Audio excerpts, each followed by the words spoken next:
문재인 대표와 안철수 의원이 등을 돌리게 된 결정적인 계기가 있었다고 합니다. 바로 지난 10월 낡은 진보 청산 논란 때 이 안 의원은 문 대표의 운동권 자부심을 건드렸고 문 대표는 안 의원을 향해 새누리당이냐며 정체성을 문제 삼은 것입니다. 둘 다 서로의 영린을 건드린 셈인데 오늘 이 기사를 쓰신 정우상 조선일보 정치부 차장 그리고 차명진 전 새누리당 의원 두 분 모셨습니다. 안녕하세요. 안녕하십니까. 안녕하십니까. 방금 전에 나왔던 정말 즐거운 노래 있잖아요. 예. 그게 크리스마스에 내가 원하는 거는 너뿐이야 라는 이 제목을 가졌는데요. 예. 이 문재인 대표랑 안철수 의원은 크리스마스에 내가 원하는 건 너를 때려 죽이는 일이야 라는 분위기로 지금 흘러가고 있는. 크리스마스에 원치 않는 건 오직 너뿐이야. 거의 이런 분위기까지 갔습니다. 예. 근데 정말 우리가 늘 궁금했던 게 이거예요. 그렇게 막 얼싸안고 정말 서로 정말 동지적 관계로 정말 좋아하는 사이 같았는데 언제 왜 틀어졌느냐, 몇 월 며칠 틀어졌느냐. 이번에 이제 두 사람이 저렇게 뭐 갈 때까지 가는 사이가 되면서 네. 두 사람이 이제 쓰는 용어들이 뭐 혁신, 뭐가 진짜 혁신이다, 뭐 혁신이다.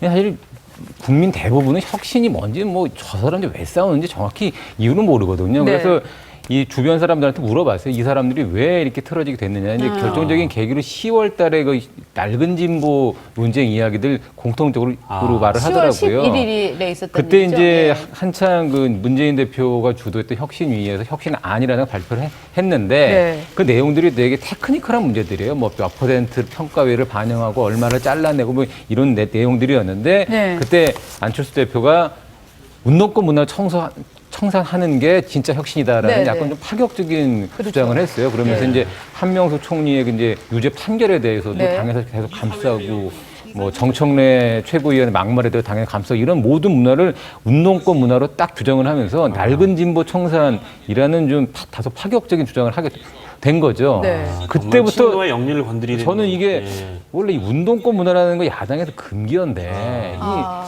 왜냐하면 너도 알고 나도 아는 문제라는 거 서로 알고 있는 건 금기거든요. 서로 그걸 입 밖에 꺼내는 순간 그때부터는 이제 대화가 아니라 싸움밖에 안 남는 건데 문 대표도 그 문제를 잘 참고 있다가 이제 뭐 신문 인터뷰에서 진보라는 건 새로운 걸 얘기하는 낡은 진보라는 건 형용모순 아니냐. 네. 그리고 그런 식으로 우리 비판하는 건 새누리당이 우리를 가둬놓기 위해 하는 비판인데 어떻게 그런 표현을 쓸 수 있냐고 격하게 반응을 했거든요. 왜 상대방 논리를 갖고서 우리를 네가 내부자가 우리를 비판하느냐 이 그런 논리인 거죠. 거죠. 근데 네. 그렇기 때문에 거기에서 두 사람이 더 이상은 뭐 어떤 봉합이나 이런 게 아니고 각자의 길을 가야겠다라는 어떤 네. 결심들을 하게 된 결정적 계기가 그때 그 낡은 진보 청산 논쟁이고 지금 얘기하는 뭐 진짜 혁신이 뭐고 네. 혁신 전당대가 뭐고 이런 것들은 다 그냥 복면을 쓰고 있는 거고요. 그 예. 복면을 벗고 다 진짜 제대로 싸우려면 네. 운동권 정당으로 남을 거냐 아니면 집권 가능한 어떤 그 대중 정당으로 갈 거냐 서로 간에 진짜 이해를 꺼내야지 지금처럼 이렇게 이런 식으로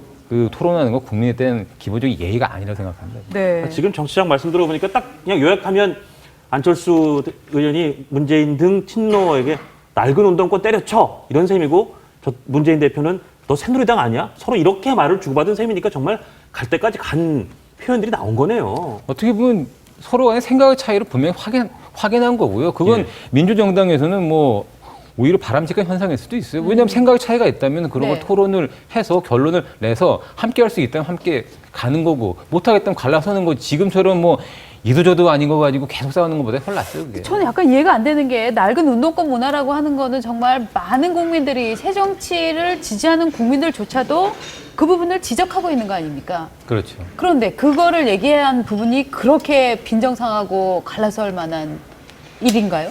이제 이게 약간 좀 정체성을 건드린다고 생각한 것 같은데 네. 제가 몇 번 그 기사에도 썼지만 지금 새정치민주연합의 골간을 이루고 있는 거는 김대중 대통령이 만들어 놓은 어떤 이제 호남이라는 지역적 근간과 네. 또 이제 김대중 대통령이 이제 집권을 위해서 데리고 왔던 운동권 문화 네네. 이 두 개가 철저하게 잘 붙어 있었단 말이죠. 네. 지금까지. 근데 이 지금 두 가지가 시대가 변하면서 호남 분들이 꼭 진보적인 거는 만은 아닌 거고 그렇죠. 꼭 그리고 진보적인 사람이 호남인 건 아니란 말이에요. 그렇죠. 이 두 개의 고리가 지금 많이 느슨해진 상황에서 네. 문재인, 안철수, 주류, 비주류, 친노, 비노라는 사람들이 이제 이 느슨해진 빈틈을 놓고 싸움을 시작한 거고 이 호남과 운동권의 연합이라는 어떤 이제 이 어떤 구시대적 방식이 언제까지 유효할지가 이번 싸움의 좀 주요 관전 포인트 중에 하나인 것 같아요.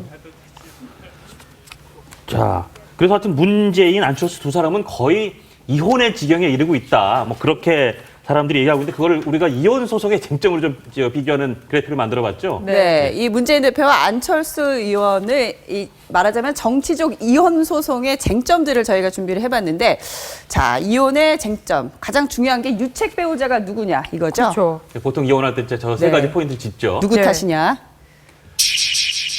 문재인 대표는 안철수 의원은 공동 창업주라서 탈당은 말이 안 된다. 안철수 의원은 그동안 조롱과 경멸을 참았다. 우리식으로 바꿔서 얘기를 하면 문재인 대표는 아니 혼인 서약 같이 하지 않았냐. 이렇게 가정을 깨트리면 안 된다. 이런 얘기고 안철수 의원은 나 그동안 당신 때문에 화병 생겼다. 이 얘기예요. 좀 더 그걸 바꿔 말하면 이혼 소송으로 바꿔 말하면 전 그렇게 풀 수 있을 것 같아요. 문재인 대표는 나는 유책 배우자가 아니다. 그렇기 때문에 당신이 나랑 이혼하겠다는 건 말이 안 된다. 이혼 못해. 이런 얘기고 저 안철수 의원은 그동안 조롱과 경멸, 당신이 얼마나 집안을 방기하고 집안을 망쳤는데 내가 왜 이혼을 못해? 약간 좀 그렇게 들리네요. 글쎄요. 예. 저 유책 배우자의 그 패러다임으로 풀면. 그런데 왠지 안철수 의원이 좀 부인 같지 않습니까? 아내 같지 않습니까?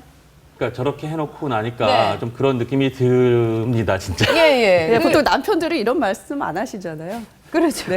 그리고 보면은 왜냐하면 안철수 의원 입장에서는 서울시장 후보도 양보를 했고요. 대선 때도 뭐 이게 결국은 뭐 밀렸다라고 보지만 어쨌거나 문재인 대표가 그 저 후보로 나갔었기 때문에 나는 2번이나 양보를 했는데 그럼에도 불구하고 나를 제대로 대접해주지 않았다. 이를테면은 일생 희생했던 부인의 입장에서 나 이렇게 희생했는데 네가 나한테 해준 게 뭐냐 이렇게 물어보는 거 맞죠, 차 의원님? 그렇죠. 네. 지금 안타까운 것은 네. 새정치연합 지지율이 20%잖아요. 예. 그게 이제 제가 볼 때는 친노예요. 네. 그 새정치연합의 중도층의 지지율을 갖고 들어갔던 안철수 의원의 지지자들은 네. 다 빠져나간 거죠. 그러니까 안철수 의원이 갖고 들어간 재산은 네. 남편인 문재인 의원이 대표가 사업하면서 다 까먹었어요. 지금 다 까먹어 버렸어요. 그래가지고 남은 거를 안철수 의원이 뭐 갖고 가고 싶어도 그거는 원래 문재인표 색깔이 있기 때문에 갖고 갈 수가 없어요. 그건. 친노 의원들 데리고 나가봐야 그분들이 안철수 의원 말 듣겠어요? 안 듣죠. 자연스럽게 지금 우리 그 이혼 소송 쟁점에 재산 분할 얘기를 짚어주신 셈인데 네. 저희가 준비한 그래픽엔 재산 분할은 어떻게 해놨죠? 친노와 비주류. 친노 세력들은 문재인 대표에게 남을 테고 비주류 의원들 중에 과연 얼마나가 이 안철수 의원을 따라갈 것인가 이 부분이 또 쟁점인 것 같아요, 정 차장. 예, 그런 관점에서 봤을 때는 네. 재산 분할에 있어서는 안인 의원이 되게 불리합니다. 왜냐하면 네. 그렇죠. 안 의원은 사실 개인이거든요. 어떤 계파가 없어요. 계파가 없고 사실 비주류라는 것도 이제 본인 비주류 스스로 말하고 있지만 친노가 아닌 사람은 비주류라고 부르는 거지 비주류라는 계파가 있지는 않습니다. 그만큼 네. 결속력이 떨어지고 네. 어떤 확실한 이념적 좌표, 노선, 리더 이런 게 없어요. 중구난방이다, 이거죠. 그나마 좀 선수라고 할 수 있는 게 김한길 전 대표 정도인데 그분도 요즘은 좀 약간 뒤에서 빠져 있는 상황이기 때문에 오.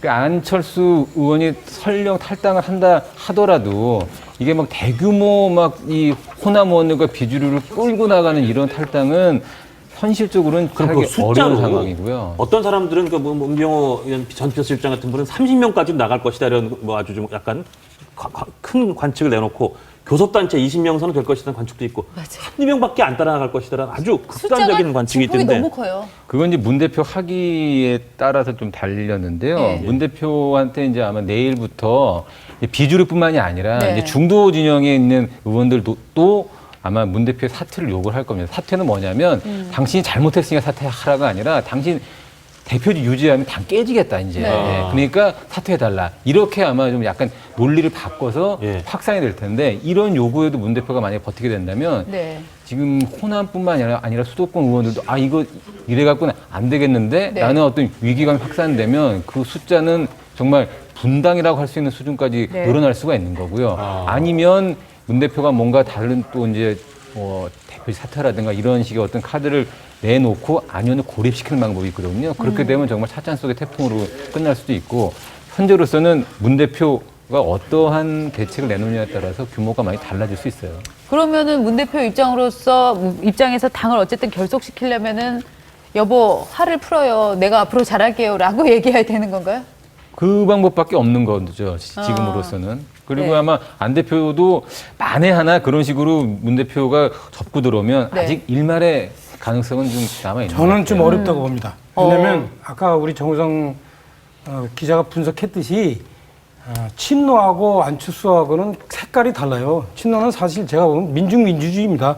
그 용어는 표현 안 했지만 안철수는 중도거든요. 예. 그 부분이 야당은 하나여야 된다는 그 대의 명제 때문에 저렇게 같이 사는 거지. 네. 사실상 그 야당은 하나라는 명제만 조금 흐트러지면은 같이 할 수가 없다고 봅니다. 저희는 네. 저기 합쳐도 안 되고요. 그래서 제가 볼 때는 그 뭐 문재인 대표가 잘하니까 하겠다 안 될 겁니다. 문재인 대표가 내가 대표 물러날게 그러면 혹시도 모를까. 예. 부부에게 자녀가 있다면 정치인들에게는 자신의 지지층이 있지 않겠습니까? 이 과연 이 말하자면 양육권을 누가 가지고 가느냐도 또 뜨거운 쟁점인데 한번 보겠습니다. 삼남매가 있어요. 진보, 호남, 중도. 중도는 안철수 의원이 데리고 들어온 아이 같은데. 그렇죠. 이 삼남매의 운명은 어떻게 될까요? 삼남매 친권 양육권 누가 네. 가져갈까요? 뭐 일단 진보 같은 경우에 이제 문 대표한테 일단 양육권이 첫째는 있겠죠. 예. 그리고 아버지한테. 이제 네. 호남 같은 경우는 소위 이제 호남 비주류가 있는데 이 네. 호남이 결국 관건인 것 같아요. 그렇죠. 왜냐하면 중도는 사실 야당이 왔다가도 가고 갔다가도 오고 이러기 때문에 네. 야당의 고정 지지층이 아닌데 아.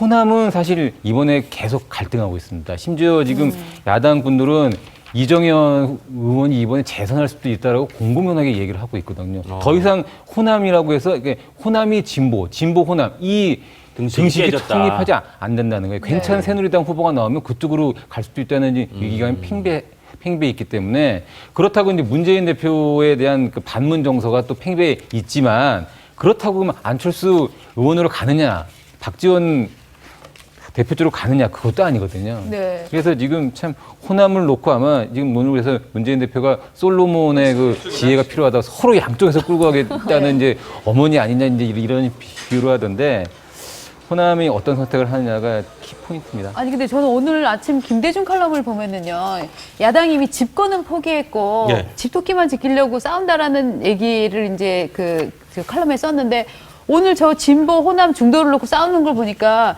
국민의 몇 프로를 먹을 거냐를 지금 갖고 싸우는 게 아니라 새정치 지지자 내에서 또 그렇죠. 그거를 3분의 1씩 해서 그중에 내가 3분의 1을 먹을 거냐 3분의 1을 먹을 거냐 이걸 갖고 싸우는 이 오늘날의 이거에 가장 큰 책임은 어디 있다고 보십니까? 글쎄요, 뭐 그 책임으로 환원론으로 넘어가면 너무 좀 길긴 하지만 네. 결국 야당 사람들은 이제 이러한 어떤 혼돈의 과정이 정리가 되면 네. 그때부터는 중원으로 전진하고 달릴 수 있다. 다시 가서 2016년 총선은 좀 힘들어도 대선 가능성이 있다라고 굳게 믿는 사람들이 꽤 많더라고요.